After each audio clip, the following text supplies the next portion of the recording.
अभी नतीजे आ रहे थे, खींच बढ़ती जा रही थी।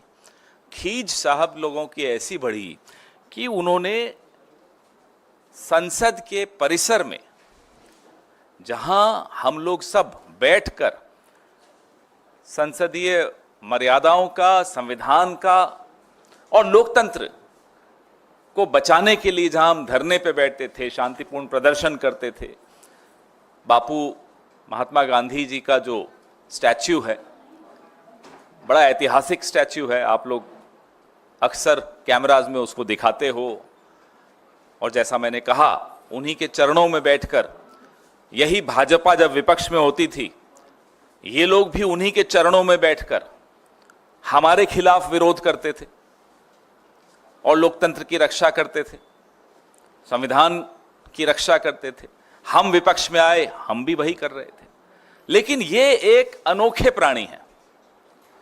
वो बड़े बुजुर्ग कहते हैं ना, जो कोई व्यक्ति अगर बुराई का प्रतीक बन जाता है तो वो एक अंगारे के माफिक हो जाता है। जलता है तो हाथ जला देता है और बुझता है तो हाथ काले कर जाता है। तो ये बुझते बुझते भी हाथ काले करते जो जा रहे हैं। महात्मा गांधी का स्टैच्यू, आपको तस्वीरें दिख रही हैं,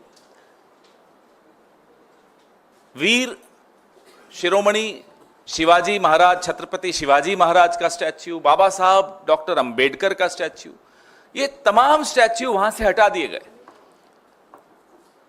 पीड़ा किस बात की है, खींच किस बात की है? पीड़ा इस बात की है कि ये जो one nation one reincarnation, one nation one god जो बनना चाह रहे थे, एक देश एक भगवान खुद जो बनना चाह रहे थे, उन्होंने कहा बीच चुनाव के कि महात्मा गांधी को तो कोई जानता ही नहीं था जब तक पिक्चर नहीं आई। लोगों ने जवाब दिया, 4 जून को करारा जवाब दिया। अब खींच निकालने के लिए उन्होंने महात्मा गांधी का स्टैच्यू वहां से उखाड़ दिया और धकेल दिया कहीं पीछे जाकर। संविधान की पूरी लड़ाई राहुल गांधी, मल्लिकार्जुन खड़गे साहब, हमारे तमाम नेता, प्रियंका जी, पूरे चुनाव प्रचार के दौरान उन्होंने प्रचार से भी ज्यादा संविधान को बचाने की मुहिम छेड़ दी थी, क्योंकि संविधान पे जो खतरे के बादल मंडरा रहे थे वहीं 7 लोक कल्याण मार्ग से ही निकल कर आ रहे थे। तो बाबा साहब अंबेडकर के खिलाफ भी खींच निकाल दी, उनका स्टैच्यू भी यहां से उखाड़ दिया, पीछे धकेल दिया। महाराष्ट्र के नतीजे आपके सामने हैं, करारा जवाब महाराष्ट्र के लोगों ने भी दिया। तो महाराष्ट्र के लोगों से बदला लेना के लिए उन्होंने क्या कदम उठाया कि छत्रपति शिवाजी महाराज का स्टैच्यू भी यहां से उखाड़ दिया और पीछे धकेल दिया। अयोध्या में क्या हुआ? 50-50 कोस दूर एक भी सीट नहीं जीत पाए। ना केवल अयोध्या, अगल बगल की तमाम सीटों पर करारा जवाब मिला। आप सुबह से शाम तक देखिए कैसे गालियां दे रहे हैं ये अयोध्या वासियों को, राम भक्तों को।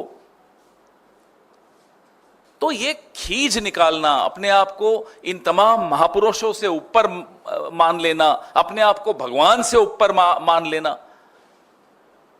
अभी भी ऐंठ गई है। तो भी देखिए आप, आज का भाषण थोड़ा बहुत मेरे कानों में भी पड़ा,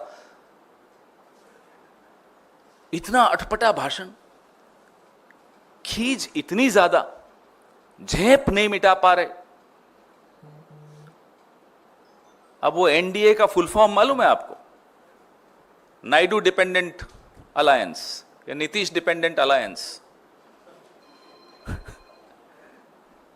पिछले 10 साल में कितनी बार एनडीए का नाम लिया, कभी आपने सुना? गिनो। चलो आज मैं आप सबको होमवर्क देता हूं, मैं अपने आप को भी होमवर्क देता हूं। जितना पिछले 10 साल में एनडीए का नाम नहीं लिया, आज कितने घंटे का भाषण था? 1 घंटे का, तो उससे कम तो बोलते नहीं। 1 घंटे में कितनी बार नाम ले लिया एनडीए का? 1.5 घंटा चलिए, आपने होमवर्क करना शुरू कर दिया। 1.5 घंटे के भाषण में एनडीए का नाम कितना ज्यादा लिया गया। पहले था एक अकेला सब पर भारी, मोदी की गारंटी, अब बीजेपी की भी गारंटी नहीं, अब एनडीए की गारंटी आ गई। वैसे एनडीए वाले जो दोनों हमारे साथी हैं ये भी जानते हैं इस आदमी की गारंटी पे कोई भरोसा नहीं करता, वो लोग भी नहीं करते। दुख इस बात का है कि आपकी जो खींच है हमसे निकालिए, निकालते रहते हैं, पिछले 10 साल से निकाल रहे हैं, राहुल गांधी से आप निकालते रहते हैं, निकालिए, हम मुकाबला करेंगे आपका। आपकी खींच तो आप नेहरू जी से निकालते रहते हैं, उसके लिए मुकाबला करने की जरूरत ही नहीं है। नेहरू जी का कद इतना बड़ा है कि आप अटल जी के पांव की धूल के बराबर नहीं, आप नेहरू जी का मुकाबला करने चले। तो आप अपनी खींच छत्रपति शिवाजी महाराज से निकालने की कुछ चेष्टा क्यों कर रहे हैं? डॉक्टर बाबा साहब भीमराव अंबेडकर जी से आप अपनी खींच क्यों निकाल रहे हैं? उनकी क्या गलती थी? यही कि वो एक बहुत ही बढ़िया, बहुत ही उम्दा संविधान के शिल्पकार थे जिससे मेरे और आपके हकों की रक्षा होती है। आप क्यों महात्मा गांधी के इतने खिलाफ हैं? ठीक है, आपके वैचारिक पूर्वजों ने जो किया वो किया। आपके वैचारिक पूर्वजों ने गांधी पर गोली चलाई तो गोली चलाने से पहले वो भी झुके थे उनके सामने। जिस तरह से आज आप संविधान के सामने झुक रहे थे ना, हमारे मन में यही विचार आ रहा था कि जब राजीव जी की हत्या की, वो महिला भी राजीव जी को पहले हार पहनाया, उनके सामने झुकी और फिर हत्या की। तो आज मैं बड़ा घबरा रहा था जब ये संविधान के आगे झुक रहे थे। हम मांग करते हैं कि जो 2 कमिटियां बनी थी, ये मेरी प्रेस विज्ञप्ति में दोनों कमिटियों की जिक्र है। एक कमिटी है JPC on maintenance of heritage character and development of parliament house complex, और दूसरी है committee on installation of portraits, statues of national leaders and parliamentarians in the parliament house complex. ये 2 कमिटियां हैं। आपको हैरानी होगी जानकर कि ये जो कमिटी है पोर्ट्रेट्स और स्टैच्यूज वाली, इसकी आखिरी मीटिंग 18 दिसंबर 2018 को हुई थी। 6 साल से कोई मीटिंग नहीं हुई। और कल जब जयराम रमेश जी ने मुद्दा उठाया ट्वीट करके, 2 बजे उठाया था, लगभग 8 बजे ये जवाब देकर फिर झूठ बोलते हैं कि राजनीतिक दलों से बात हुई थी। किसी राजनीतिक दल से कोई बात नहीं थी। तो हम यह स्पष्टीकरण चाहते हैं, भारत की जनता को यह बताएं, महाराष्ट्र की जनता को बताएं। खैर, छत्रपति शिवाजी महाराज सिर्फ महाराष्ट्र के नहीं, हम सबके हैं, हम सबको बताएं। बाबा साहब अंबेडकर सबके हैं, महात्मा गांधी तो पूरे विश्व के हैं ही। हम सबको आप बताइए कि इन महान विभूतियों को हटाने के पीछे आपकी मंशा क्या है? क्या चाहते हैं आप कि हम इन लोगों की चरणों में बैठकर आपका विरोध नहीं कर सकें? हम करेंगे।